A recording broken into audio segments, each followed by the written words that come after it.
It's about the restoration of our republic. We want to educate, encourage, enable the power. We stand for integrity, honesty, self-reliance, self-defense, and most importantly, no compromise on our foundational principles. This is America's Voice Now. Find America's Voice Now on Facebook and at americasvoicenow.org. Here's Michael Evans.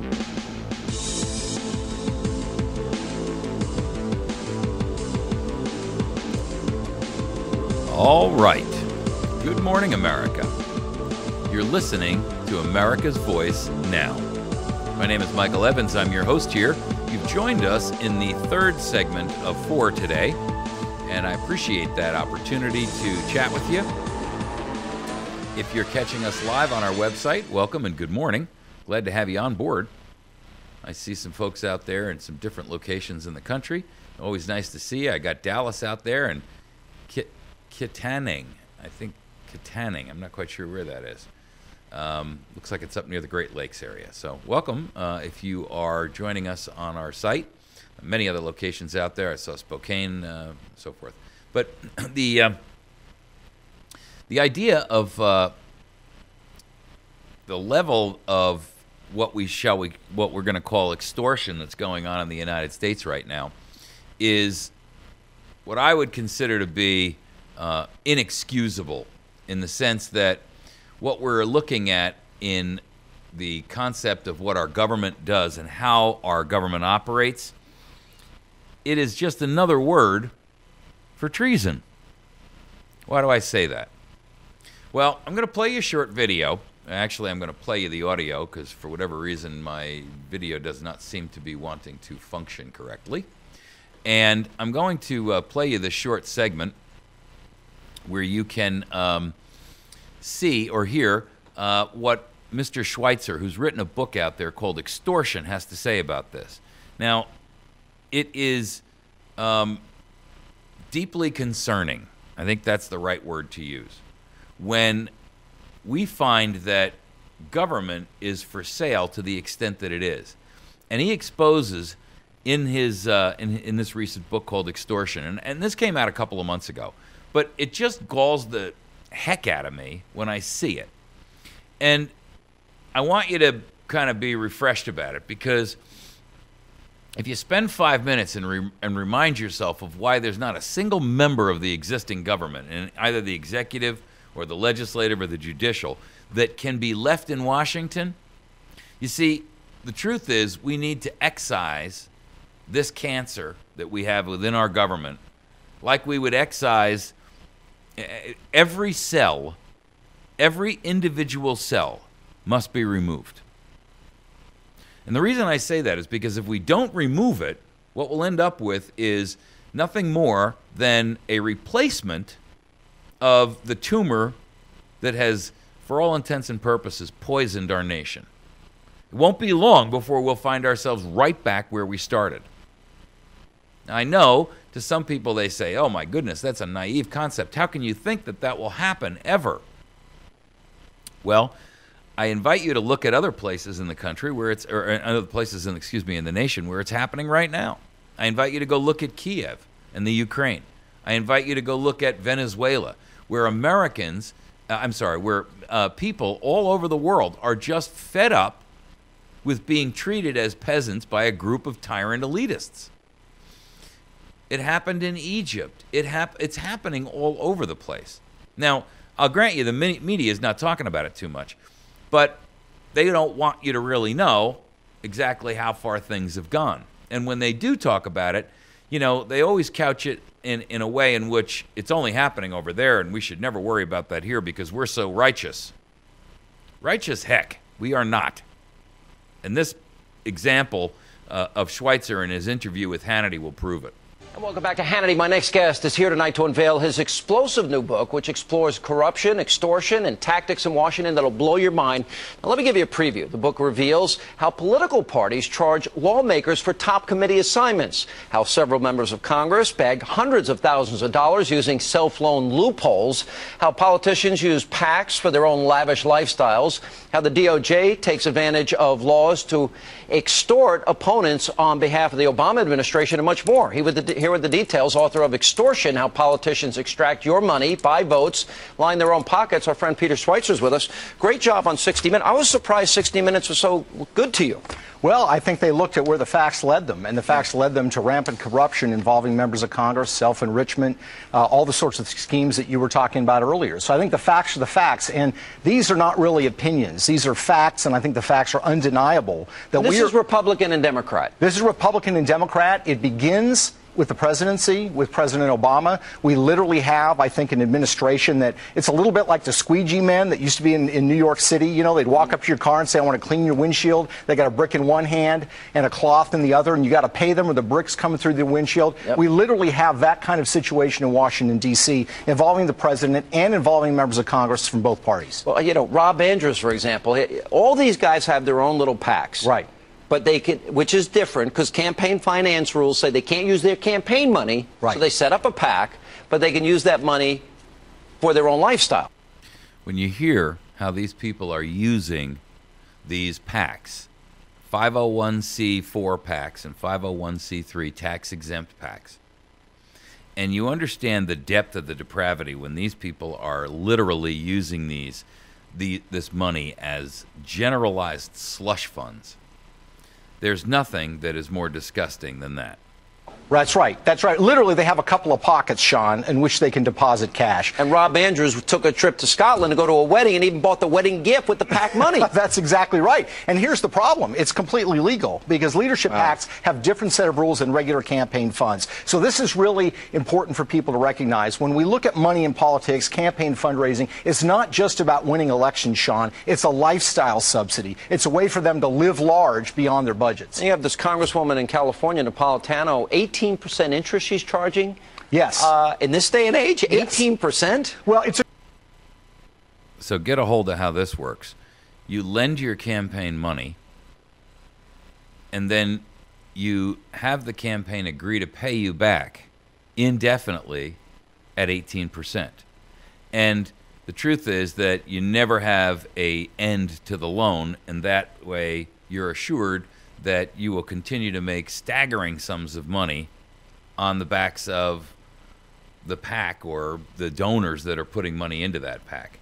I mean, ladies and gentlemen, if you tried to do this as a businessman, you'd find yourself behind bars as a felon in our earlier discussion. It's inconceivable that politicians would give themselves the right to play this kind of a game. Listen to how it works.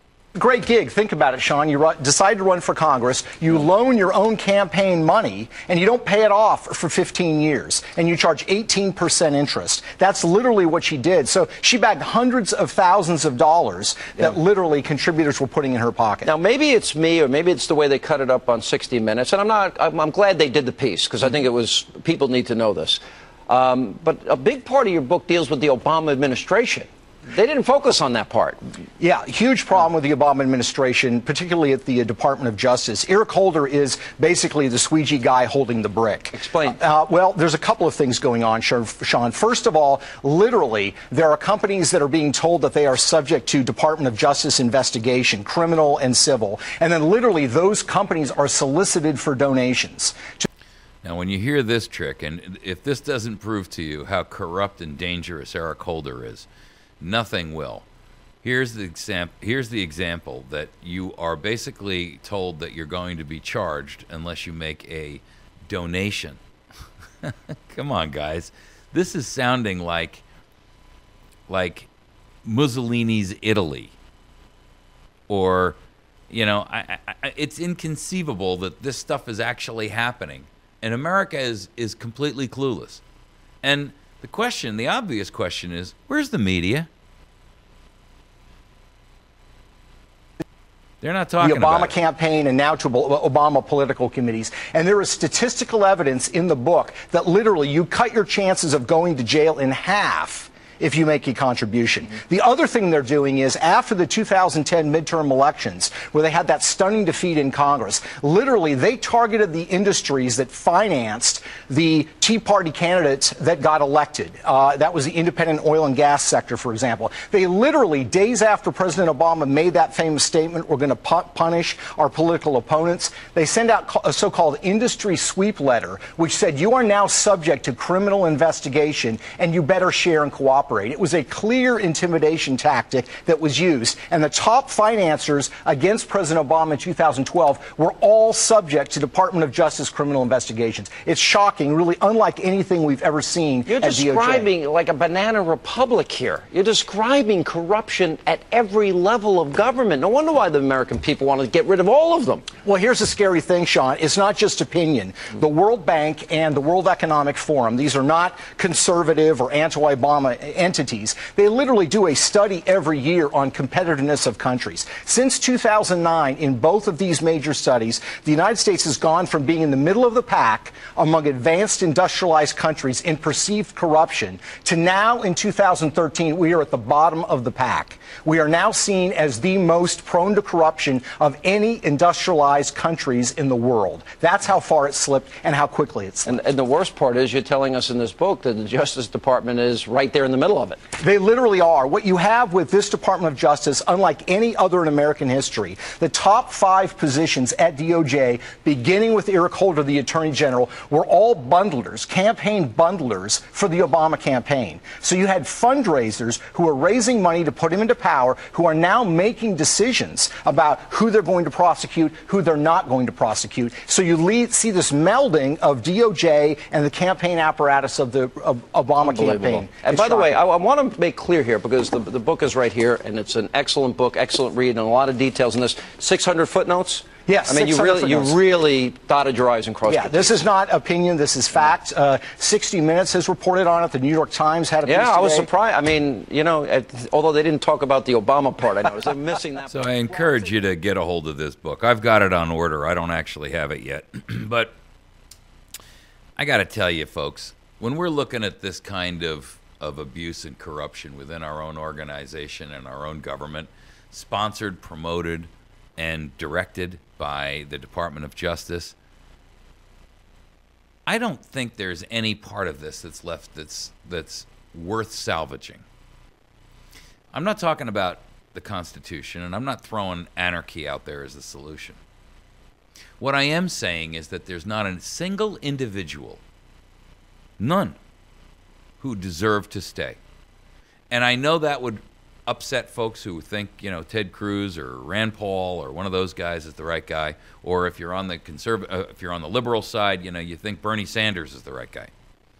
The simple truth is they're all involved in it, maybe some to a greater or lesser degree than others. But what we now have is a level of corruption that screams fascism. Fascism, because that's exactly what he was just describing there. When government partners with industry and business and bundlers and these corporate execs who run around and collect $500,000 and they get special treatment, and then government is used as a weapon against your political enemies, utilizing the Department of Justice, utilizing the IRS. Folks, there's nothing left to salvage. America needs to commit to a tough love principle and make it clear that we will not enable this kind of behavior. We need to treat Washington and politics in general like the drug addicts that they are. The drug is different. It's not something that you can stick in a needle and shove in your arm. It's not something you can put into a pipe and smoke. It's power, it's money, and it's influence.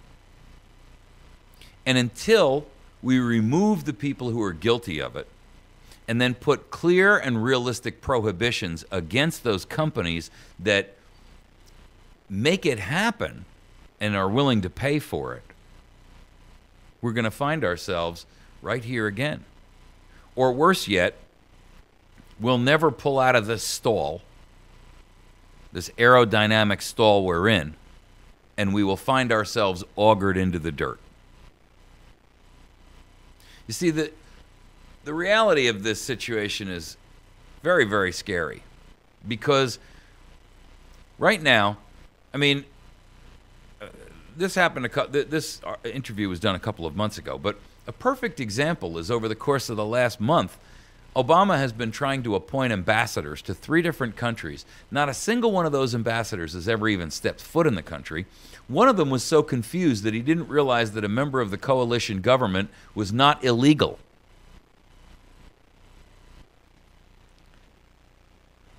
What are they? What did all 3 of these, these appointed ambassadors have in common? Well, they'd all donated or bundled at least $500,000 to Obama's campaign.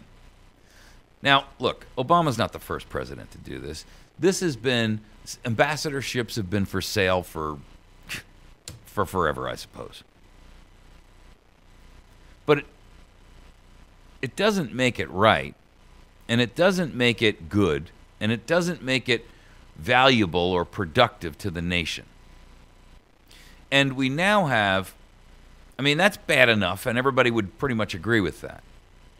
I mean, it's legal, but it's unethical and it's immoral, and it's not wise. Just because somebody can raise money for you doesn't mean that they're going to be a good representative of our government towards another government.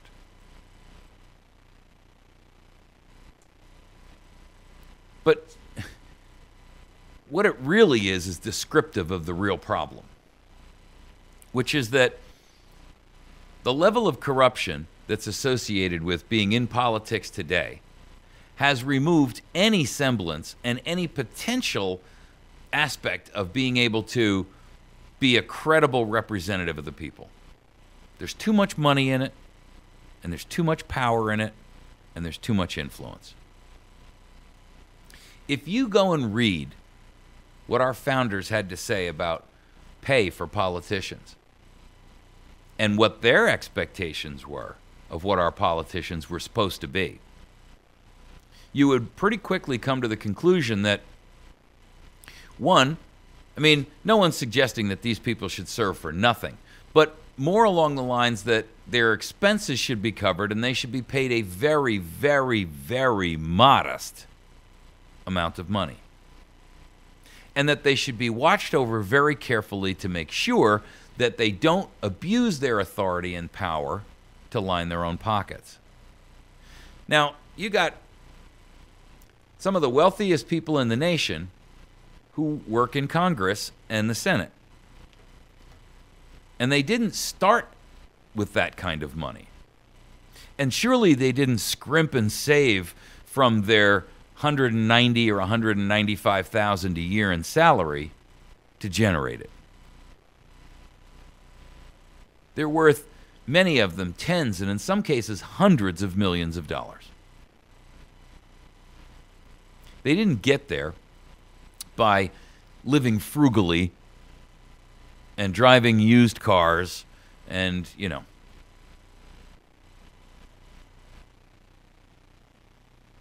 The truth is that they are extorting us.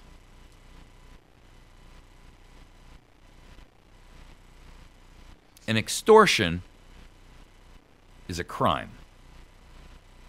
The difference is that when you extort your own nation, it's treason.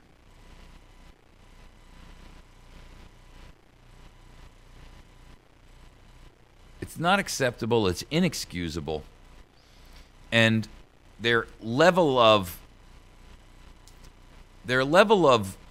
betrayal isn't limited to just, lining their own pockets, because they're so busy chasing around their own tails that they're ignoring the dangers that are apparent in our world. I mean, and we're going to talk about this in the next segment.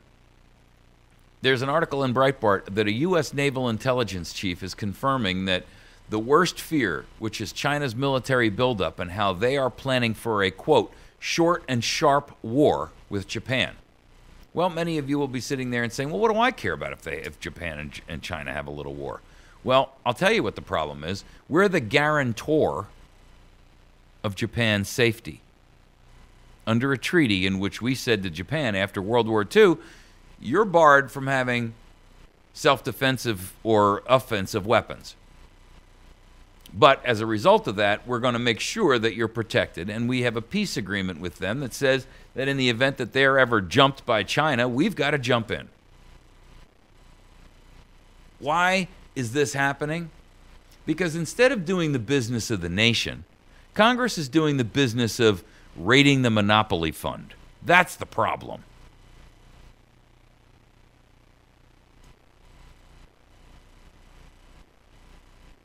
And when we have a Congress that is in that shape and in that position, they're useless to us. They serve no functional purpose to us whatsoever. They don't respect what we want. They don't listen to us. They don't do things on our behalf.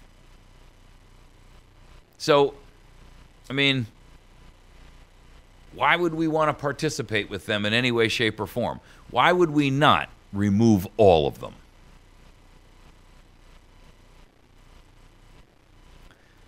It shouldn't surprise anyone that Congress has an approval rating of 8%.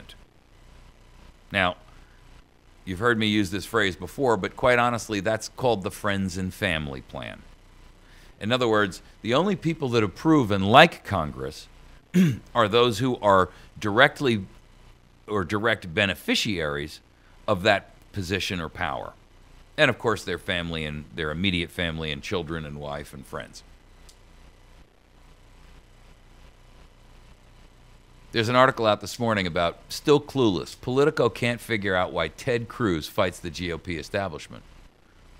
Well, with all due respect, Politico's not the only one who just doesn't get it.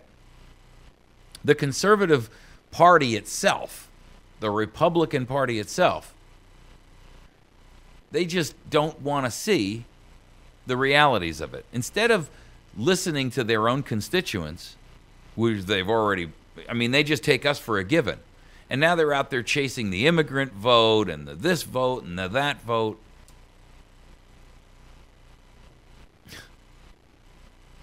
The truth is, they're only popular with themselves. But in the position that they're in, they don't have to be popular. They just have to be in control. And I, for one, have seen enough of that. This nation has been blinded for too long by ignorance, apathy, and self-interest on the part of both Congress and the voters. Unfortunately, it's going to come down to a civil war eventually. And that, ladies and gentlemen, is a terrible, terrible waste. All right, we're going to take a quick break. When we return, we're going to talk about the facet of Congress that is self-serving and how that is endangering us. I want to talk about this issue with this U.S. Naval Intelligence Chief. The evidence is all there, folks, and everybody's ignoring it. And I got to tell you, there's more to this than meets the eye. It's not just Kiev, and it's not just... There's a lot of danger in the world right now. And China's hovering around us like a hummingbird. We'll be back in just a minute.